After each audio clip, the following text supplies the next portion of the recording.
კარანტინის არ ვიყავი სახლში გავედი ჩვეულებრივად, ამდენი გავედი სახლიდან მეგობრებთან ამხელობელთან ვიყავი. საღამოსკენ უკვე ვაპირებდი სახლში დაბრუნებას, მაგრამ ცოტა ისე და შემაგვიან.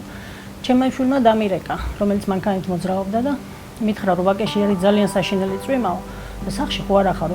ეგრევე ჩავრთე ტელევიზორი და მთელი ღამე სადღაც 2 საათი იყო რომ დაიწყო უკვე ამ ამბავზე გადმოცა.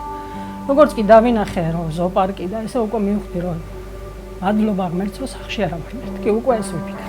ვიცოდი რომ ჩემს სახლში შანსი არის, იქ იმხელა წყალი მოდიოდა უკვე. არ ვიცი, აი მართლა ბედი იყო ჩემი რომ აი არავინ ბავშვები სახლში არ აყვავდა. შეიძლება ვერ გამოვასწრებდი შანსი არის. ტექნიკა რა ვიცი იქნება როდესაც ბინებში გადახვალთ და ამიტომ ვცდილობთ ეხლა ვიქირავთ ისეთ სადაც ტექნიკა არის, ხო ელემენტარული. სარეცხი მანქანაა თუ მაცი ვარ იქ ჭირდება, ხო მაგას ვერ ვიყიდით. თუ ფულადი არ იქნება ელემენტარი ქვაბი, ტაფა, რა ვიცი ხა.